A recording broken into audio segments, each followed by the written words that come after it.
But yeah, I'm so thrilled to be here. So I am based in Atlanta. It looks like everybody else is too. I'm used to doing virtual events with people like all over the country, so I never know anymore. But I actually my own business is called A Cork in the Road, and I do wine tasting, education, and exploration for people mainly in Atlanta with all of you guys. But I also now, since COVID, have done all kinds of national virtual tastings. So that my background is in, I actually used to manage a winery in Virginia. Have any of you guys been to Virginia winery? Show of hands. Anybody been to Virginia? No, okay, that's great. He's got that. I'm actually about to go there. I'll drive to Virginia tomorrow, but Virginia makes wine. There are over 300 wineries in Virginia, and I was the general manager of a winery about 2 hours outside of Washington, D.C. So during that time, born there. Okay, when you got to go back because Virginia wineries are happening, so you got to go.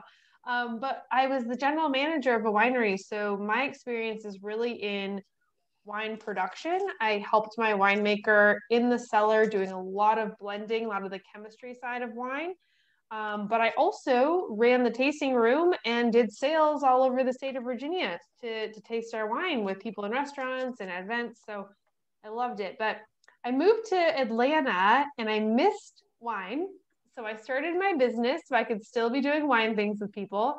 And I realized that my experience in the vineyard could really help people just feel more confident about the way that you explore wine yourself. I am never going to tell somebody what they should be drinking, but the point of A Cork in the Road and what I do is to help people learn the vocabulary, learn your own palate, learn exploring techniques so you can start drinking what you like. Because it's not going to be necessarily what I drink. Although tonight we're drinking what I like to drink. Sorry. That goes against what I said. But I'm forcing you to drink what I like to drink. But normally A Cork in the Road events are like, what do you like? Let's find what you like. So thanks for having me, Adam and team. I appreciate it. We are glad to have you. And we're going to just jump right into the wines. So Kelly gave me a list of some of her favorite grapes and some of her favorite regions right now. And we kind of went through the shop and found some awesome producers that we love that kind of fit into what she's really into right now. And so that's how we kind of came up with this tasting collaborative event. These are all available in the shop right now.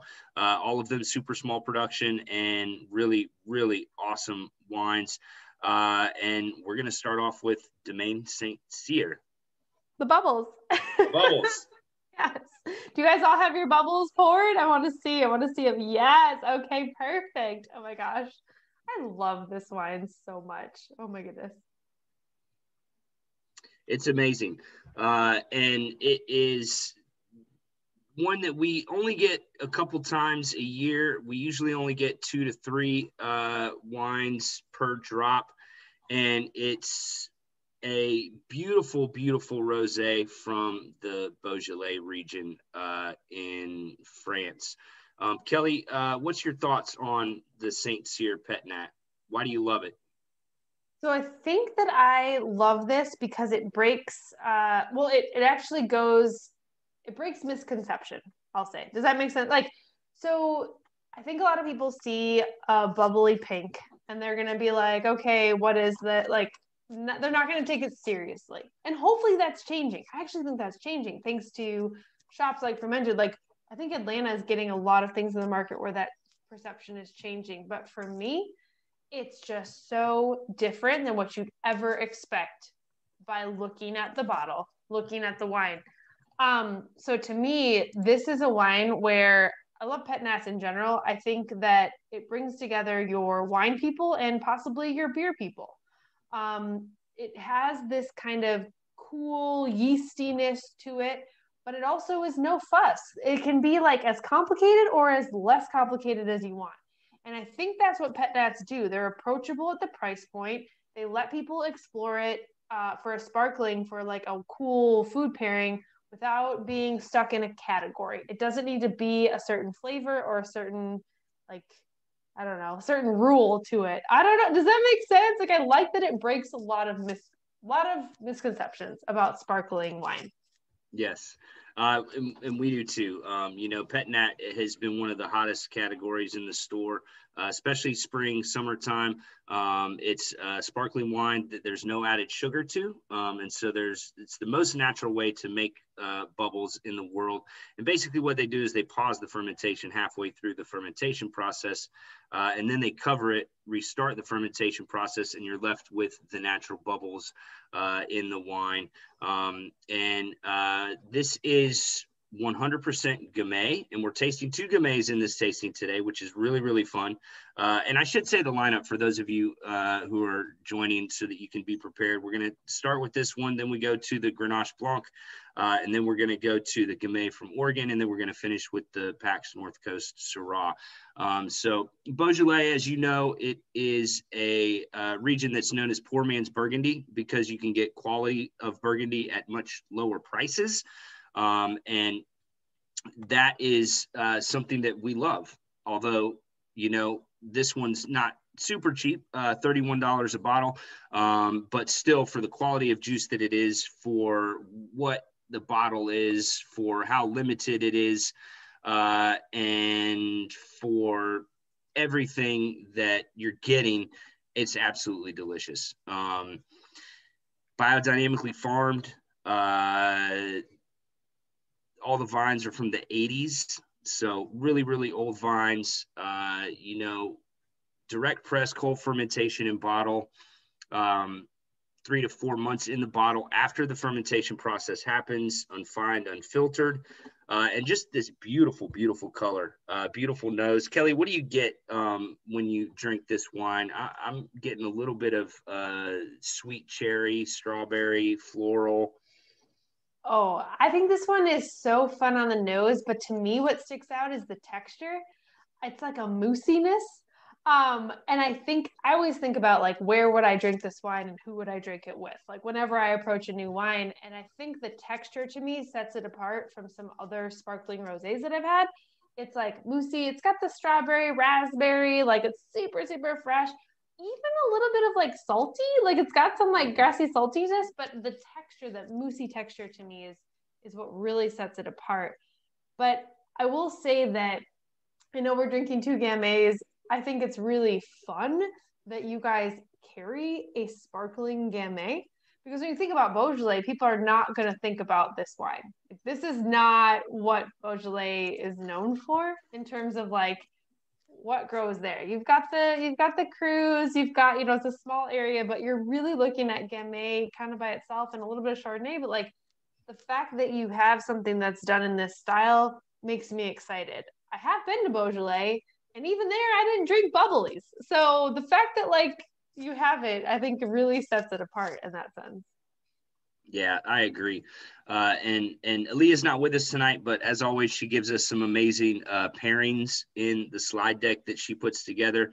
I love the fried chicken, the popcorn, truffle herb risotto, anything barbecue, pad thai, charcuterie boards. If you got some meat and cheese in front of you, I bet this is good with almost anything. It is stealing another line from Aaliyah, a very versatile wine. It's great by itself. It's great with foods. It's great on the back of the porch on a hot summer day, which we've had the last couple of days. The Timmy's, I'm looking at your backdrop right now, man. You should be drinking this every single day back there, just enjoying the sunshine and that beautiful backdrop and some Saint-Cyr. So as I said, super limited, 3 cases. That's all we're getting this year. $31 a bottle. We do have it currently in store, and it's ready to go. So if you love it, give us a shout in the chat function, order it online. Even though Aaliyah's not here, Alex will be taking some tabulations of any special orders that you have in the chat function, and also moderating the chat function if you guys have any questions for Kelly throughout the tastings, any questions for us at all on any of these wines. Can I do a quick like show of hands? Has anybody had this one before? Like anybody have you tasted this before? Anybody? No. I doubt it, because we only got a case last year. It's very limited. Well, thank goodness for Atlanta. This is something I think we should be proud that even comes here, because I don't see it very often at all. Yep. And so when you said that was available, I got super pumped. And I will try to drink it as much as I can this summer. But yeah, what would you guys, anybody like, what would you eat with it? Did we say that? Anybody like, I know we had Aaliyah's pairings. What do you, cheeses? And who's like enjoying something with it?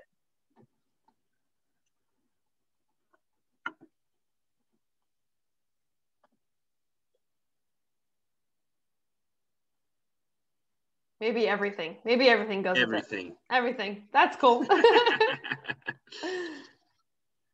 Yeah, I want it with popcorn. I think that was my favorite pairing of everything. But truffle popcorn, to be more precise. I think it would be dynamite. Or truffle fries. Either one, I think it would be beautiful with. The Humphrey said pretzels. You know what? Popcorn and pretzels. Look, Cheez-Its would be so good with this. And I have definitely done that. So don't even feel bad about the snack choices. That's totally fine. All right, we'll finish up what you got in your glass for the Saint-Cyr, and we're going to move on to a beautiful brand new producer to the state of Georgia. This is Root Down Cellars. They're just now starting to show up. We've got the Grenache Blanc. We got a couple other their whites coming down the line, some of their reds coming down the line. And what I'm really excited about is their entry-level leader project called SOK. It's not currently in the state of Georgia, but it will be coming to the state of Georgia soon. And these wines, for the money, I think just knock it out of the park. Yeah. Well, can I just say, so this is really cool that you have this producer, again, super small. A lot of my classes that I teach right now virtually, one of the topics is small producers of Sonoma. So I got really excited that you have that here in retail, because a lot of times the smaller Sonoma County folks are only direct to consumer right now. I mean, depending on their production size. So we're getting a relatively small producer here tonight. And here's why I picked the Grenache Blanc. So I want to tell you that Sonoma County, probably most diverse, like, wine growing region in the United States. I would say, I think that they grow so many different things. What is it, like 66 or something varieties that grow in Sonoma County? Like, name a place where that happens. Like, it's crazy. We have obviously our top grapes that we know, but with almost 450 wineries or whatever it is, 66 different grapes grow there. I mean, it's wild. So you might have your favorites that you think Sonoma's known for. So we got your Pinot Noir, you got your Chardonnay, you got your Zinfandel. But the best part is I am so excited about Rhone varieties in Sonoma County. I am so pumped. Amen. The fact that, right? Like, that's just like a blanket statement I'll say. You've got such a diverse growing region with soils, not only soils, but also where there's cool and warm pockets within Sonoma County. So you break that down. And I think you've got some really cool opportunities for different grapes, as long as people are open to them. I serve a lot of Italian grapes and Rhone grapes in my tastings that are coming from Sonoma County, because to me, they're very excited. They have great acidity because you've got those cool nights, but then they have the hot parts where you've got really great sun and warmth during the day. And I think these grapes serve that well.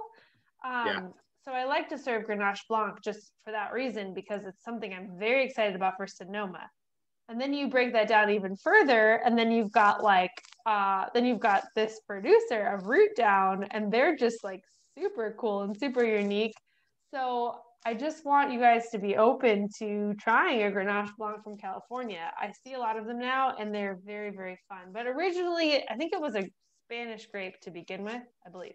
Am I wrong about that? Yes. Well, Spanish I think there's some debate in the world surrounding both Garnacha, the red varietal, and Garnacha Blanca, as to whether it's France, Spain, or Italy. France and Spain really are the ones that are trying to decide. There was now some competing information that says it was Spain, and then next year there's competing information that says it's France, and everybody wants to take credit for the Grenache varietals. But that's how the French and the Spanish are. That's right. You want to take credit for everything. I don't want to bring up dirty wars over here, but I will say, okay, so origin, whatever, but it flourishes, I will say, second home in the Rhone Valley. So this is your like Rhone blend, and a lot of their Rhone whites or even some of the Rhone reds. You might not know that it's blended in, but it is. So usually you won't see it standing on its own. I just think it's a beautiful grape for Sonoma for so many reasons. And as long as people are open to trying it, I think you've got a great golden market for people that love Chardonnays. They love, if you go even some of my Sauvignon Blanc people, they may be down with it. It's a little bit more richer, but I feel like if you're open to trying something different, I think it offers a lot of cool pairing opportunities and just texture. I love Marsanne, Roussanne, Viognier, like those are my grapes. And then you put this in here that's coming from California. I'm going to support it. I'm going to support it 100%. Yep. And I agree with you about Sonoma. I think it's probably the most exciting region in California for sure. And it has so many different growing microclimates, soil types. You can plant all kinds of different stuff. You can have cool climate Pinot Noir. You can have cool climate Syrah. But then you can have some hotter vineyard sites as well.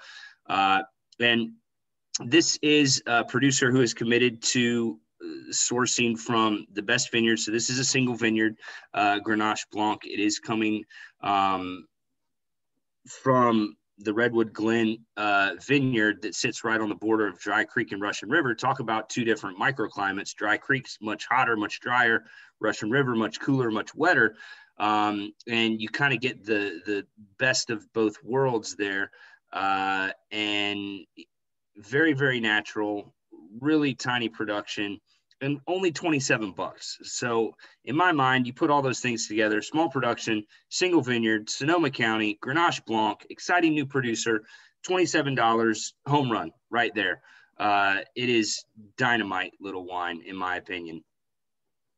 Again, did any show of hands, anybody have this wine before? There's a lot of head shaking. Okay. This one is brand new to the store as of 2 weeks ago. Raise your hand if you like it. Anybody like it? Oh, okay. You don't have to like it. I shouldn't say that you have to like it. That's never a precursor. I actually just had a tasting earlier tonight, and someone did not like one of the wines that I picked. Totally cool. I learned that about your palate, and that's great. We'll find something else. But but I do think that if you like it, I encourage you to keep your eye out for Grenache Blanc from Sonoma. So thank you for carrying this. I'm excited that they're new to Georgia. That's awesome. Yeah, it is. It is very, very exciting. And then pairing wise, fresh salads, light pastas, grilled fish dishes, chicken satay, ceviche, shellfish, tempura shrimp. Really, again, very, very versatile. Anytime you have a wine that has balance, it's going to be very versatile when it comes to food pairings.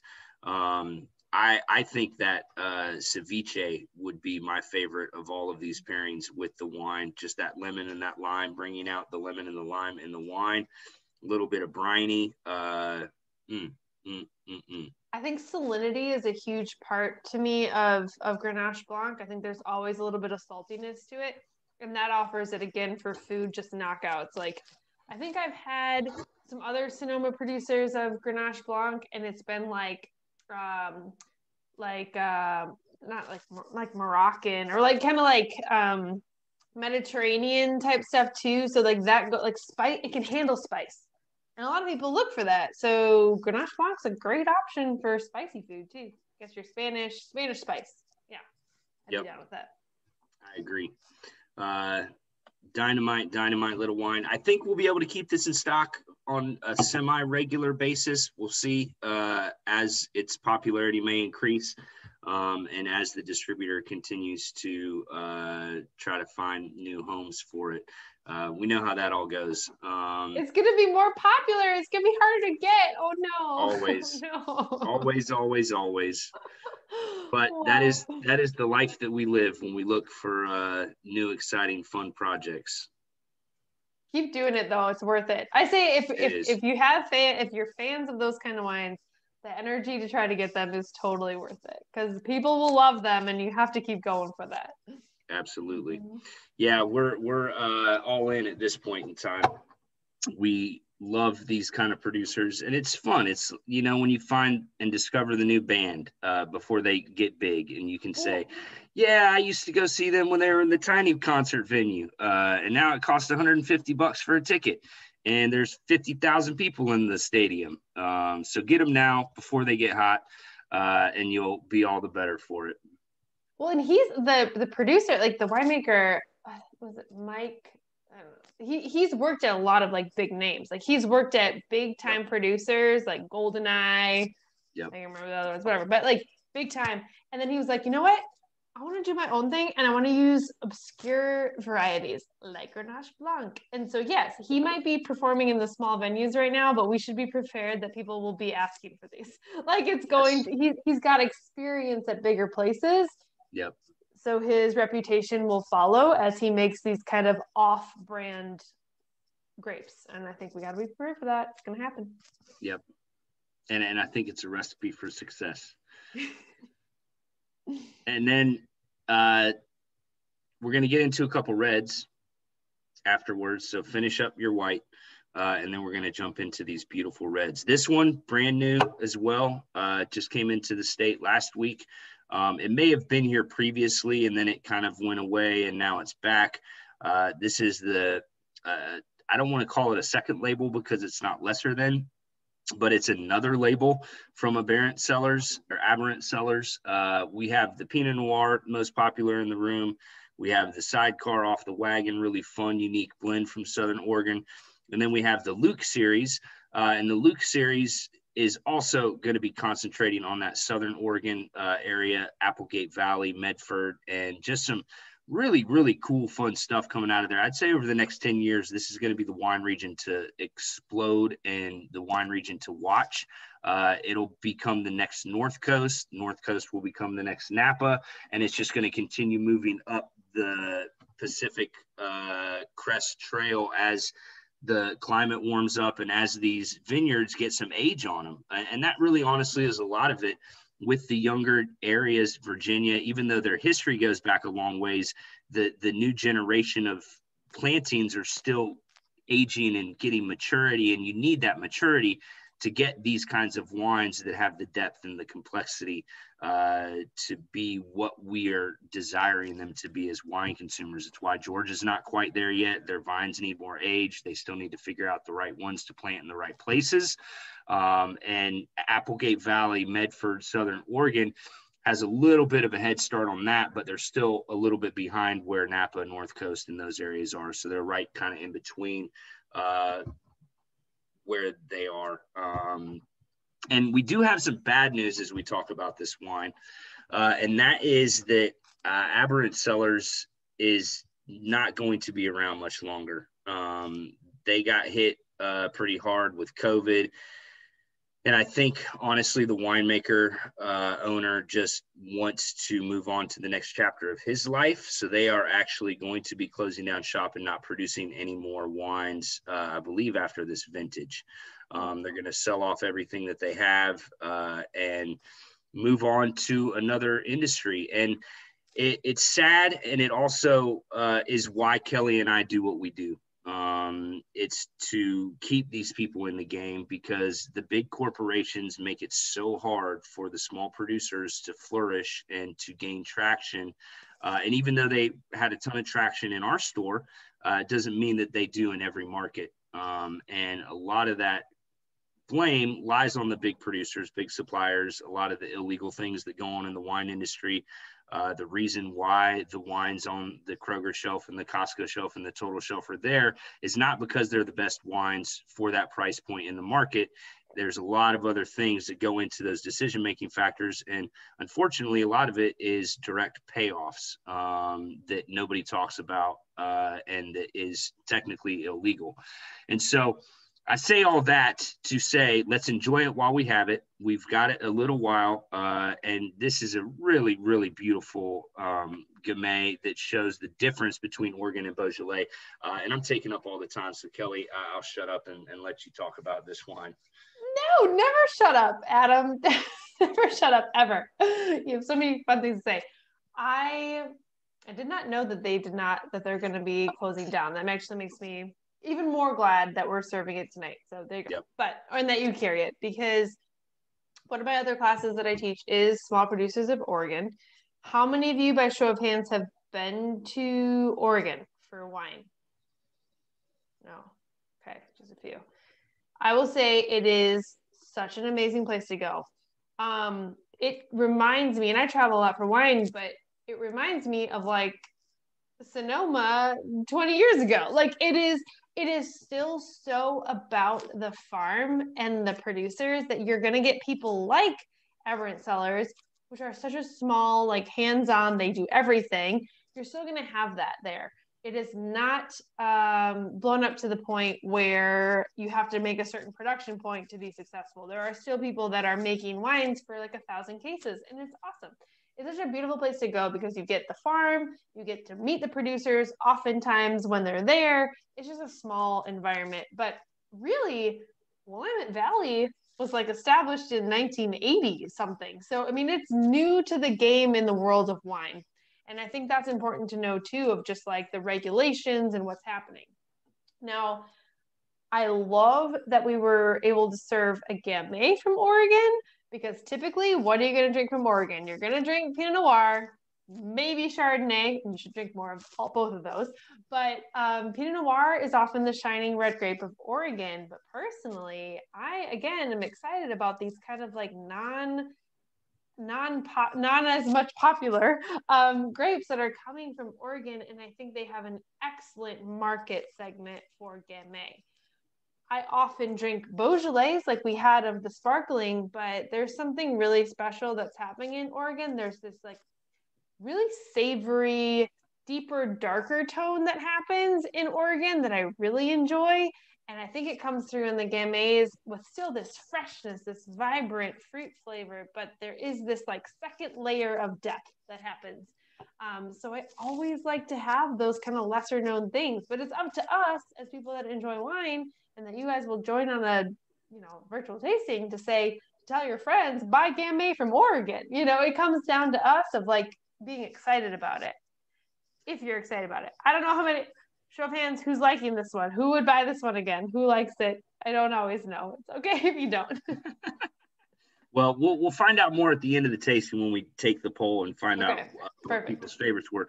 And I have to back up because I was wrong. This is not from Southern Oregon. This is definitely from Willamette Valley, from the Van Duzer corridor, and is 100% single vineyard. So I apologize for the misinformation and the rant on Southern Oregon when we're drinking Willamette. It is only the Sidecar series that is down in Southern Oregon, not the Luke series. So I apologize. Yeah, and you hit it on the head, Kelly. This is a little bit deeper, a little bit darker, a little bit richer. It's got some broad shoulders, but it's still got that beautiful complexity, balance, minerality. It does see a little bit of oak aging, 10% new French oak, and then 67% larger barrels, and 15-day fermentation, which is a little bit on the longer side for fermentation, which is going to add a little bit more complexity. Pairing wise, beautiful roasted chicken, vegetables, stews, salmon. I love salmon and Gamay. I think it's a great pairing. I know Pinot Noir and salmon is the classic pairing, especially in the Willamette Valley when you have Pacific Northwest salmon, Pacific Northwest Pinot Noir, but I love Gamay with it as well. Strawberry and spinach salad, yes. I would never think of those things to pair with it, but I think that would be amazing. A little bit of grilled chicken on there, duck with plum sauce. Really. Is that from Aaliyah? Did she write that in there? Oh my gosh. These are Aaliyah's pairings. She always comes up with some great ones that I would never think of. Here's my trick for Gamay. I know we're like, it seems a different world that will be in Thanksgiving time, but honestly, you guys, Gamay for Thanksgiving is a solid choice. If you're like at a big table and it's like all the side dishes plus the turkey and whatever you want to eat, Gamay will be a wonderful thing. If you even chill it a little bit, it'll be even more perfect. It's so great. It's so versatile with that. I love that. That's so fun. But I would never come up with, plum sauce. I don't know if I ever had that, so I don't know. Oh, yeah. Like crispy fried duck with Chinese plum sauce. I guess duck and Gamay is super classic. That would be a go-to situation. Not that I'm cooking duck at home right now, maybe someday, but that would be awesome. It's not something that you typically find at the supermarket. I've noticed it's definitely more of a meat that you have to search out and that you want to have to true. find it, to cook it, and know how to do it. with Absolutely. Yeah. It's a very delicate bird with a lot of fat content, and if you don't cook it the right way, it's going to be absolutely terrible. All right, finish up your Gamay. I hope you love it. Quick on price. 27, Alex, is that right? I can't remember. 27 or 29, if you want to give us confirmation on that. Again, just picked up and really, really delicious. Yummy,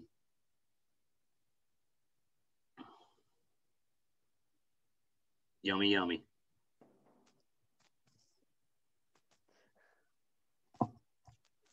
All right. While we're waiting on Alex, let's get into the Pax. This is an iconic winery, and Kelly, I'll let you take this one and tell why we all should be drinking Pax wines more. Oh, confirmed. $29 for the Gamay, by the way. All right. Perfect.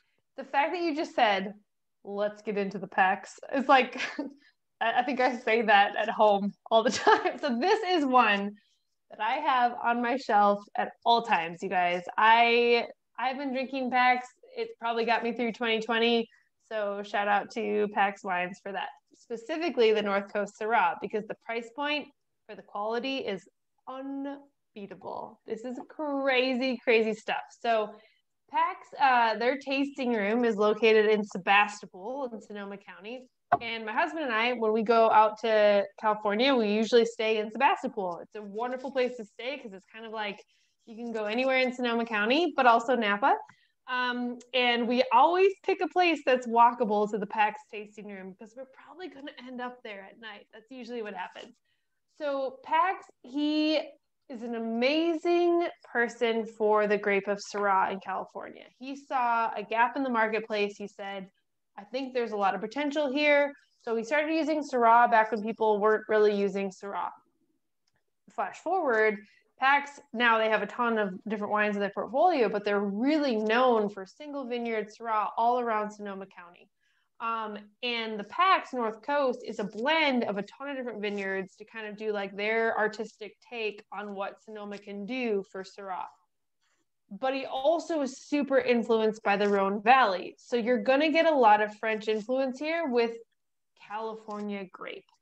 And I think that's the really cool thing about these wines is that the Syrah that he's making is super old world French style with these like warmer places in Sonoma County, plus the cooler sites, especially for the North Coast.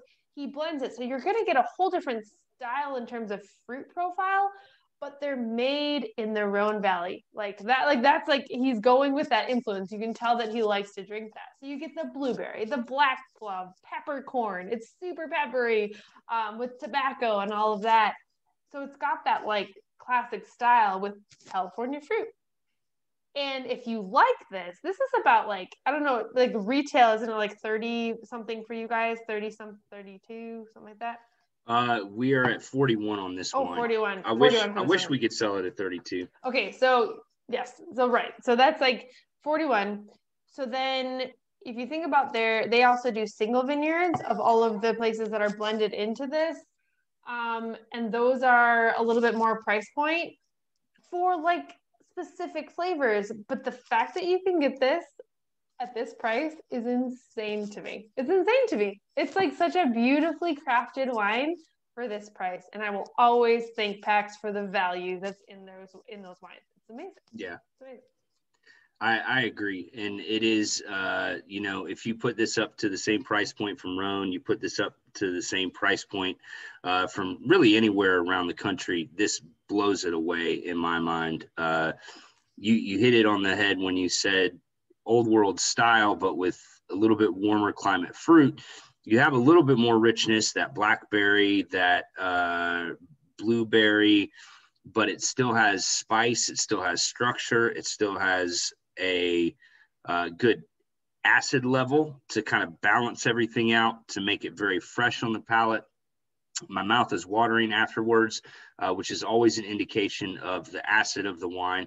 And it's a wine that needs to be on the table. Like, this is your steak wine. If you're out grilling anything, this is going to be absolutely perfect with it. You could do it with burgers. You could do it with anything barbecue, really. I mean, do a Barbecue pulled for sure. Pork. Wings. We've done it with wings here at my house. Yeah. Absolutely. Smoked wings. Yeah. And then let's see what else Aaliyah gave us. Braised red and white meats. Yes, you could do with braised pork, braised really anything, especially with the red wine sauce. It would be dynamite. You could also do it with pizza, burgers. It doesn't have to be really high-end food. This wine will pair well with just about everything. It is sustainable and organically farmed mix of vineyards, as Kelly said, whole cluster native yeast fermentation that gives it the complexity and the depth that you're getting in there versus just the fruit that a lot of conventional fermentation or inoculated fermentations are going to give you. It's a combination of concrete and oak, so you get that really beautiful texture on the wine, and then no fining, no filtration, so it is vegan. There are no animal products in it whatsoever, and very little added sulfites at bottling. Other than that, no manipulations anywhere in the winemaking process. And it is really, really delicious. All right, now is the favorite time of the tasting. Alex, you get to take over Aaliyah's position and tabulate our votes. Kelly, you must put your vote in as well. I know it's your favorite lineup. Oh my gosh, this is like, okay, I'm ready. It's really, really tough. I think I've got mine. Alex, we need yours as well. Timmy's, how many people do y'all have there? Is it 4 or is it 8 tonight? Oh, there's another 10 back there, at least. I love it. Alan's, y'all got a big group as well, so we want everybody's favorites there. Humphreys, we'd love to hear yours. Natalie, Monica, give us your favorites, and then once we get them all, everybody else vote the same way. You know how to chat. Number 3, right? Yeah, throw them in the chat so Alex can calculate them all. If we all yell out our favorites to him right now, it'll be a little overwhelming. Back to mute. And then while we're tabulating these, just a couple housekeeping notes. If you don't know this already, on June 13th, we are having our first ever natural wine experience at Fermented. There's going to be over 40 different wines that we're going to be pouring, all natural. We're going to give a preview of the space next door, which we're taking over and turning into the Flight Club. It's going to be the Fermented Flight Club tasting room in what was formerly LB. And so that'll be your first experience of that space. There won't be anything in it except for tables and wine at that point. We're looking to open up around July 11th. And then also upcoming this summer, what did I just miss? I completely lost my train of thought. Coming soon to Canton, Georgia, we are opening up a fermented Canton sometime in August at the new Etowah Mill development, and that's going to be amazing as well. So look for that. And then also, speaking of Willamette Valley, we're taking a trip to Willamette Valley in August with Mr. Don Hackett. It is the week of August 11th, so it's the 10th, 11th, 12th, and 13th. And we sent out an email this week with all of the details there. If you're interested in going to the Willamette Valley with us, please let us know quickly. There's only about 6 spots available left on that trip. We're only taking 14 people total. So it'll be very intimate, some great vineyard experiences, some great tasting experiences, lots of new friends to be met, and a great time to be had. So $500 deposit, get your spot secured for that trip. And pricing information, you can reach out to us. Alex, how are we doing on that total? Well, folks, the votes are in. We are looking at our winner is number 3. Congratulations to Luke Gamay. Here for a good time, not for a long time. Get it while you can. Gosh. I love it. Oh, that's love it. so awesome. I did not expect that, you guys. That's awesome. Wow. So I will say, Kelly, I am firmly in camp 4 with you. We are the only 2 votes. Okay, but I'm a Syrah like fanatic, so no one is surprised. But I did showcase some of my other favorite types of wine. If I'm going to drink white wine, I'm going to drink a Rhone white. If I'm going to drink bubblies, it's going to be something crazy from a region you don't expect.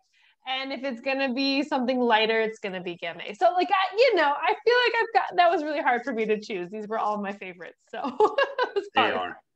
And Saint-Cyr was my favorite of the tasting. Although I love all of them. Each one of these wines is super, super special. Again, if you want any of these, let us know. You can order them online. You can get them in the store. You do get a 5% discount from the tasting. If you're not a wine club member, if you are a wine club member, you get your 10% wine club discount. And Kelly, thank you so much for being here, taking time out of your super busy schedule to join us. We appreciate all you do for wine shops, for wine producers, for wine education. So keep up the good fight. Keep doing what you're doing, and let us know how we can support you. If you guys are interested in doing a tasting outside of fermented, Kelly is a great resource. She can connect people all over the country in a way that we can't because of the current alcohol laws and the way that things break down. We're kind of limited to the Alpharetta area, which is why we're expanding slowly into other markets. But with what she does, she has the ability to kind of facilitate on a larger basis than we're able to. So you can find her at acorkintheroad.com. You can follow her on Facebook, follow her on Instagram, A Cork in the Road. And Kelly, any parting wisdom, thoughts for us as we depart on this wonderful Wednesday evening? No wisdom. Are you kidding? What day is it? I don't have any wisdom, but I do. I'm about to go on vacation. Tomorrow I'm driving up to Virginia. So if you guys follow me on Instagram, there'll be some Virginia updates. If you're curious, I'll post on there. But the fact that you guys support a shop like Fermented, the fact that you took time on your Wednesday to join a virtual wine tasting, that means you are my favorite type of people. So thank you for doing that. And I hope to see you guys again soon at more Atlanta Alpharetta wine adventures. Thank you so much. Amen. Thank you, Kelly. Have an awesome night, everybody. We love you. Sorry about the technical snafu earlier. I will try to get the link right next week. Again, thank you so much for your support. We wouldn't be here without you. We wouldn't be expanding without you. We wouldn't be successful without you. And we wouldn't have made it through COVID without you. So thank you all very, very much. Onwards and upwards. Lots of great things ahead. And just keep drinking great wine and supporting small producers. And we'll see you soon in the shop. Bye, everybody. Cheers. Thank you. Cheers. Thanks, Kelly. Bye.